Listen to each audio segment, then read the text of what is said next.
The acting roles continue to come in, and after appearing alongside Dominic Cooper in the BBC drama Freefall, her latest starring role is in the comedy movie Run for Your Wife.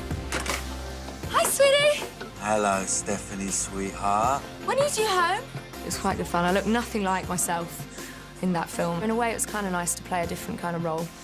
And it's very slapstick comedy. I'd either like to see myself doing comedy, real comedy, or a complete thriller or horror, because I kind of like the real dark side of me as well. In 2005, the third album, Chemistry, was released, bagging yet more hits for the girls. This platinum-selling album stacked their total up to an impressive 12 top 10s. By 2004, the girls were ready to take their show on the road and had completed 5 sell-out tours to date. The thing that I love the most is definitely touring. That intimate feeling with your fans, it's the best feeling. It's like, how am I allowed to do this? How did I get this lucky to be able to do that? Did you tell her no, no, no? Give him kisses, no, no, no. I whisper her name, no, no, no. Y'all listen, hell no. It's the only time that you get to just go out and perform live without anybody saying, oh, stop, do that again, you know, and I love that feeling. And in my dreams, it feels like we are 40 stories tall. I love the fact that the fans are there and that you get that direct connection and you can hear them singing the songs back to you, and there's nothing better than that. Flying over 18,000 people is something I won't forget in a while. That's the best thing about flying out. You can see all of you so close up. It's actually quite nice to see some faces. Hello! To have them that close, you can feel their energy, you can hear them singing the songs. It's what I do it for.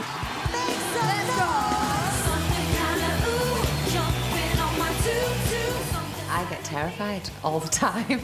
It's improved as the years have gone on. There is definitely nerves there for me, there still is. But there's one girl in particular that's guaranteed to get the band and the crowd going. I feed off the audience, I feed off the energy, just the whole excitement of it all and the environment. You know, if the audience are feeling it and they're really hyped up, that will hype me up. Let me see everyone's hands in the air. You know the back included. I come across like I'm really Larry. When I'm on a stage, it's like I become possessed. It's like the old Stockport Sarah's coming out of me. It just makes me sort of go bang. Here I am. I'm very loud, yes. Girls Aloud strive to give their fans the best concert possible, and that includes staging some huge show openers. We work really, really hard in doing the best performance that we can imagine.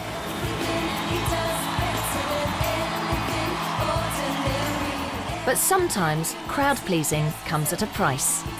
The beginning of The Promise, when we started from the floor, and we went up on these risers that got thinner and thinner, you know, as you got to the top. My knees started to give way. So I'm like standing on top of this, what feels like 2 inches you're standing on. And I'm physically falling, and I was supposed to be singing, giving up, just looking into, but instead of that, I went, somebody needs to help me! I need to get downhill! Nadine faced her fears and, along with her bandmates, made one of their most impressive entrances to date.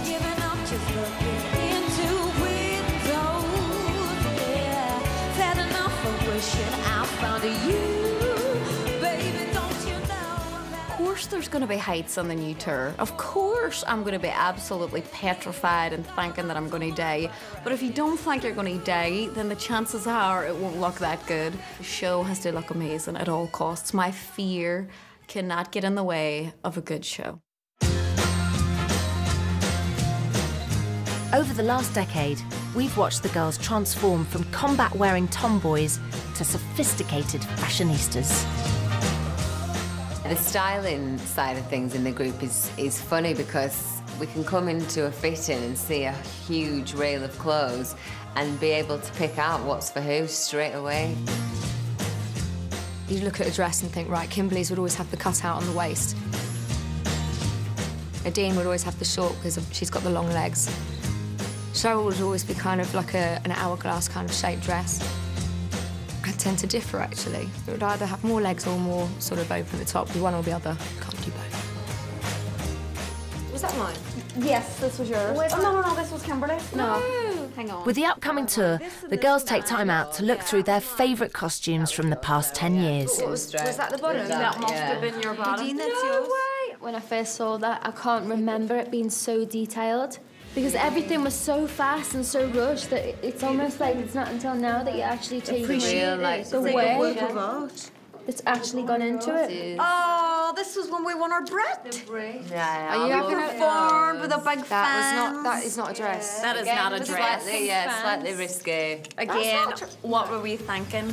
I like this. Are you serious? They're gorgeous outfits. They are gorgeous outfits. No, but wasn't there more to them? No, clearly not. You think these are like showgirl? No, they're showgirl, but I thought there was a bit more tassel. And we had big feathers. pink feathers, spray pink feathers, big ones. We only half really covered revealed ourselves at the very end.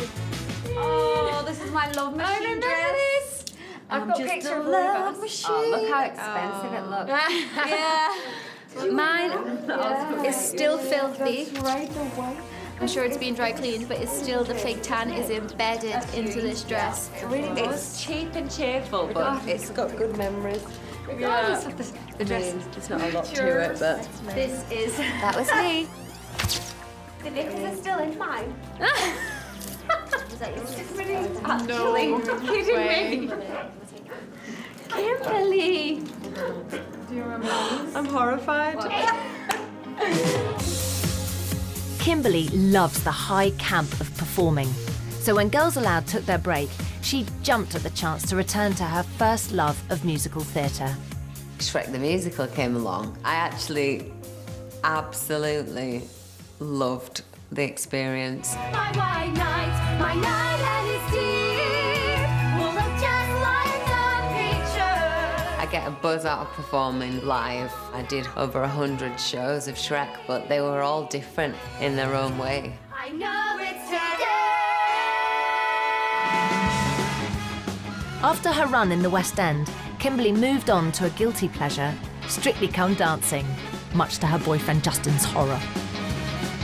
So I was a little bit scared of putting myself out there, but then the other side of me was like, oh, I really want to indulge myself and just go for it. And Justin's like, oh God, she's gonna do it one year, I know she is. And now his nightmares have come true. And there I am.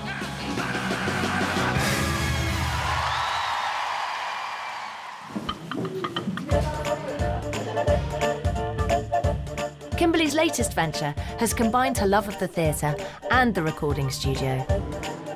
So in the new year, I'll be releasing, sounds quite weird saying it, but my solo album of, musical classics. I've tried my hand at theatre again recently, and I just kind of got the bug for singing the old classics, and thought, there's got to be a way I can kind of turn them on their head a little bit and, you know, do something new with them, so that's what we've done.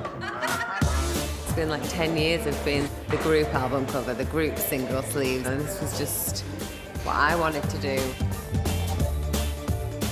I wanted to dress up in loads of different looks and stuff, so yeah, it's been really good fun. 2007 brought Tangled Up, the girls' fourth studio album. Certified platinum, it reflected their own lives and featured a more mature sound, bringing 3 more top 10 hits. It's September, and the girls' time apart is at an end. With only 6 weeks until the release of their comeback single, the pressure is on.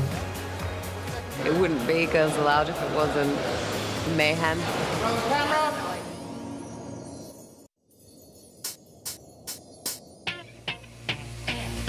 It's a decade since Girls Aloud first grabbed our attention with their infectiously catchy pop. Now, after a break, the girls are back. And for Nadine, that means commuting from her home in LA to the UK. And when she's not with the girls, Nadine lives in the States, running the family business, a bar and restaurant on legendary Sunset Beach. So here we are in Nadine's Irish Mist in Sunset Beach. I haven't been here for a while, so it's like a homecoming. I've been in London with the girls, and it's just, you know, such a huge part of my life to be able to see my family having such a good time. And people in Sunset Beach don't know Girls Aloud. So it's just, oh, you're Nadine, who owns Nadine's. Cheers, yes.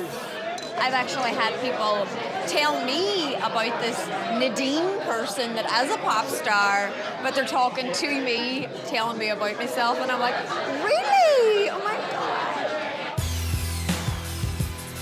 Whilst the band were taking their break, Nadine decided to expand her business empire and open her very own music label, Black Pen Records. I saw your face and that was me. I signed myself to it as an artist. I done everything. I done my own marketing. I was like, okay, I wrote the album, I produced the album, and I released one single. And I put an album out and competed with your Sonys, your Universals, your Warners, and Black Pen.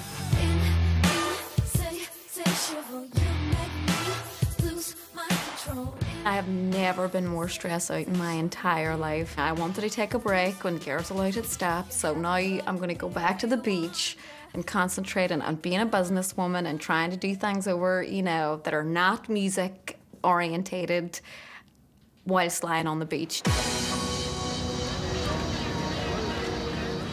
The lifestyle between living in London and then coming here, and I mean, this is the Pacific Ocean. Your next stop is Hawaii. I had never really thought of myself as kind of a beach girl. I may have thought I'm a city girl, but I'm both. But this, to me, there's just something so special about living so near to a beach and having the water nearby. It's amazing. Look at this. This is just a regular afternoon just here in California. Look at the sunset. It's beautiful. 2008 saw the release of their fifth album, the double platinum Out of Control, giving the band their most successful track to date. But in true Girls Aloud style, it was never going to be easy. We had to fight for The Promise to be the first single off the last album. 1, 2, 3, 4. Everything he does better than anything ordinary. The label didn't want it to be that, they wanted it to be something else, and we all felt so strongly about it. We just knew when we heard that track it was going to be a hit. My spidey sense was going crazy.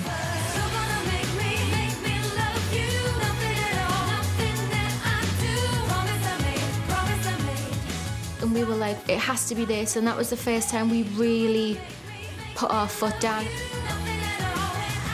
I had just flown back in from LA, and they were saying it must be this other song. No other way can it be. And I was like, okay, so there's no point in me sitting in this photo shoot. If we're not doing The Promise first, I may as well just fly back to LA right now. And yeah, about 45 minutes later, we were doing The Promise was our first single. It's like, okay, hair, makeup, work away. I felt like women loved it. They loved the glamour of it. It was a real strong girls moment. It's a great song. I remember someone saying that The Promise was like, oh, pop suicide, and we were like, oh, please. And then it went straight in at #1, then the album was at #1, and then we won a Brit with The Promise, so we were like, So the girls were proved right, and 6 months later, they were the toast of the Brits. The performance was just so camp. It was absolutely brilliant. Those Pink fans at the beginning, and I was just terrified we were going to stack it down those stairs. I was shaking coming down those stairs. Another thing that girls hate to do is walk up and down stairs on a performance in their heels. And yeah, we were shaking. But I think we managed to pull it off.